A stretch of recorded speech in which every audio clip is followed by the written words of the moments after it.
Hi friends students, जैसा आप सभी जानते हैं, जो प्रैक्टिसिंग कंपनी सेक्रेटरी हैं या जो प्रैक्टिस कर रहे हैं कंपनी सेक्रेटरीज हैं, उन सभी को मालूम है कि अभी 30 मई तक अनलिस्टेड पब्लिक कंपनीज को फॉर्म पास 6 फाइल करने की रिक्वायरमेंट है, जिसकी ड्यू डेट 30 मई 2021 है।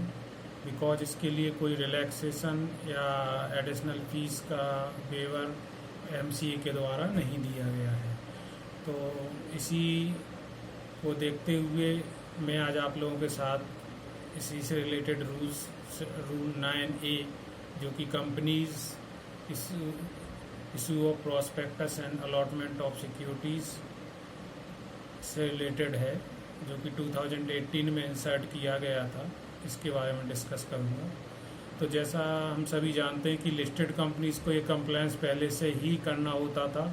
एज पर LODR रेगुलेशंस या पहले से ICDR रेगुलेशंस के अकॉर्डिंग, लिस्टिंग एग्रीमेंट के अकॉर्डिंग उनको अपनी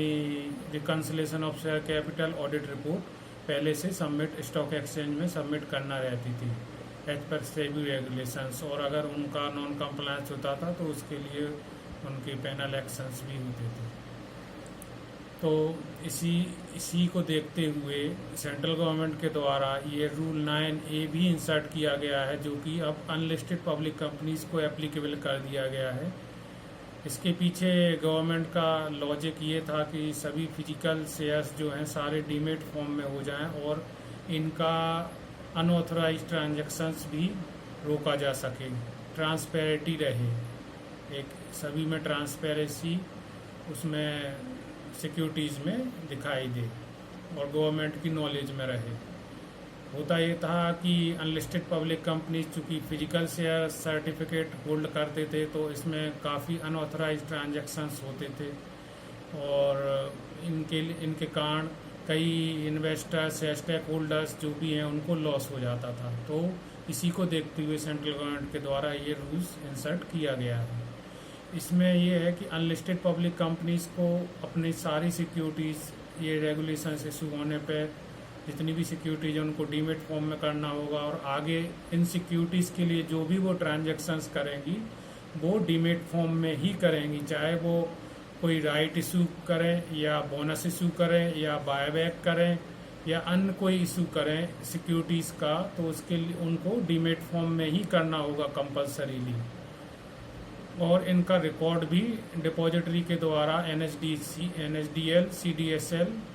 2 डिपॉजिटरीज हैं, उनके द्वारा इनके रिकॉर्ड भी मेंटेन किए जाएंगे और रजिस्ट्रार शेयर ट्रांसफर एजेंट भी इनके रिकॉर्ड मेंटेन करेगा। तो इसके लिए अनलिस्टेड पब्लिक कंपनीज के ऊपर थोड़ा सा कंप्लायंस बर्डन बढ़ गया है, तो उनको अभी सारी सिक्योरिटीज़ अपने डीमेट फॉर्म में ही जारी करने होंगे और जो एग्जिस्टिंग सिक्योरिटीज़ हैं वो भी डीमेट फॉर्म में कन्वर्ट करना होंगी। और इसके अलावा जो भी सिक्योरिटीज़ होल्डर हैं वो भी इंश्योर करेंगे कि जो भी शेयर ट्रांसफ़र हों या उनको कोई नया अलॉटमेंट हो,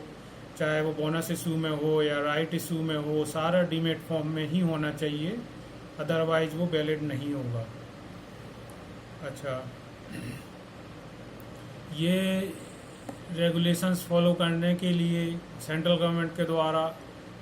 जो रूल्स बनाए गए हैं डिपॉजिटरीज एक्ट के अकॉर्डिंग या रूल्स रेगुलेशंस बनाए गए हैं, सेबी रेगुलेशंस जो बनाए गए हैं लिस्टेड कंपनीज को एप्लीकेबल हैं, वही मुतातिस सारे अनलिस्टेड पब्लिक कंपनीज को भी एप्लीकेबल होंगे। और ये जो अनलिस्टेड पब्लिक कंपनियां होंगी ये अपना एक ISIN एवरी सिक्योरिटीज़ के लिए, एवरी टाइप ऑफ सिक्योरिटीज़ के लिए ISIN नंबर लेंगी डिपॉजिटरीज से, international securities identification number.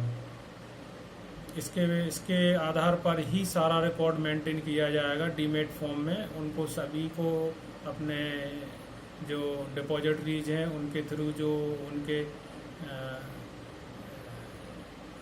Demat facility provide करने वाली एजेंसीज हैं, ऑर्गेनाइजेशंस हैं, उनसे अप्रोच करके अपना डीमेट अकाउंट ओपन कराना होगा।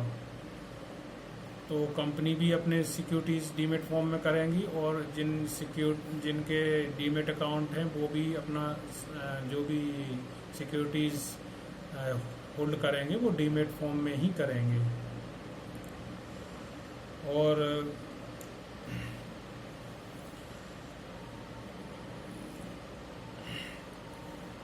ये सारी जो रिक्वायरमेंट हैं ये सेबी रेगुलेशंस के हों, चाहे तो ये डिपॉजिटरीज रेगुलेशंस हों या डिपॉजिटरीज एक्ट हों, ये सभी अनलिस्टेड पब्लिक कंपनीज को फॉलो करना होंगे।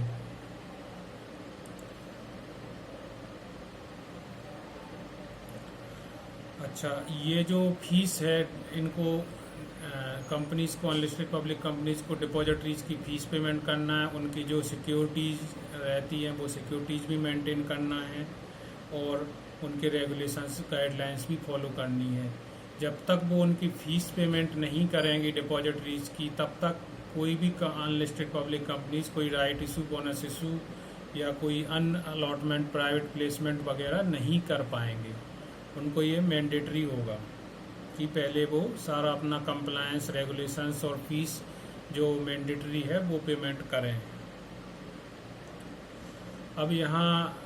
इम्पोर्टेंट पॉइंट ये है कि एवरी अनलिस्टेड पब्लिक कंपनी जो रहेगी ये अपना हर 6 मंथ में हाफ ईयरली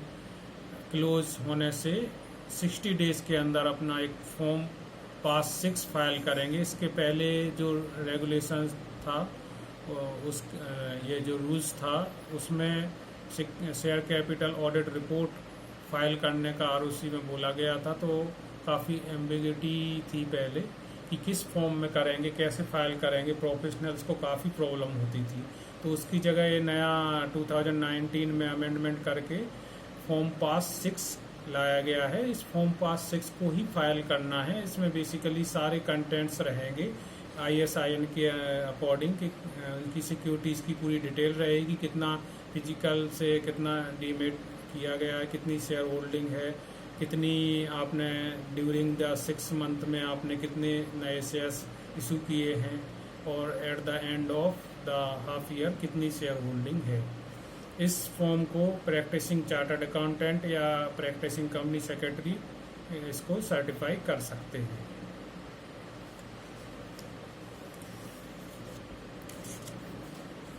और यहाँ पर एक ये भी प्रोविज़न बोला गया है कि कंपनी में अगर कोई सा भी डिफरेंस, अगर 6 मंथ में डिफरेंस कोई सा आता है सिक्योरिटीज़ के ट्रांजैक्शंस में कि आपकी पेड अप शेयर कैपिटल का टोटल कुछ अलग है जबकि डीमेट में कुछ अलग दिख रहा है, तो उसको तुरंत इमीडिएट वो लोग डिपॉजिटरीज को इन्फॉर्म करेंगे। और इसकी अगर कोई इन्वेस्टर्स या स्टेक होल्डर को कोई कंप्लेंट है तो वो अपना इसकी complaint investor education protection fund authority के समक्ष कर सकते हैं, और वो इन RTA या डिपॉजिटरीज से उसके लिए जवाब मांगेगी, उसका रिप्लाई मांगेगी। अच्छा, एक इम्पोर्टेंट लास्ट प्रोविज़न इस रूल का ये है कि ये जो रूल्स हैं ये गवर्नमेंट कंपनीज को एप्लीकेबल नहीं है। गवर्नमेंट कंपनी, निजी कंपनीज और उनकी सब्सिडरी कंपनीज को ये एप्लीकेबल नहीं है। इसके पीछे लॉजिक ये है कि गवर्नमेंट कंपनीज की जो होली ऑन सब्सिडरीज हैं, इन गवर्नमेंट कंपनियों में जो क्या शेयर होल्डिंग सारी की सारी गवर्नमेंट के पास है, इसमें पब्लिक शेयर होल्डिंग नहीं होती है, तो सारी स्टेक चूँकि गवर्नमेंट के पास ही है, तो इसमें एज सच कोई रिक्वायरमेंट नहीं है कि इसको डीमेट किया जाए, पर वॉलेंटरी चाहे तो गवर्नमेंट कंपनी भी डीमेट कर सकती है। Thank you very much.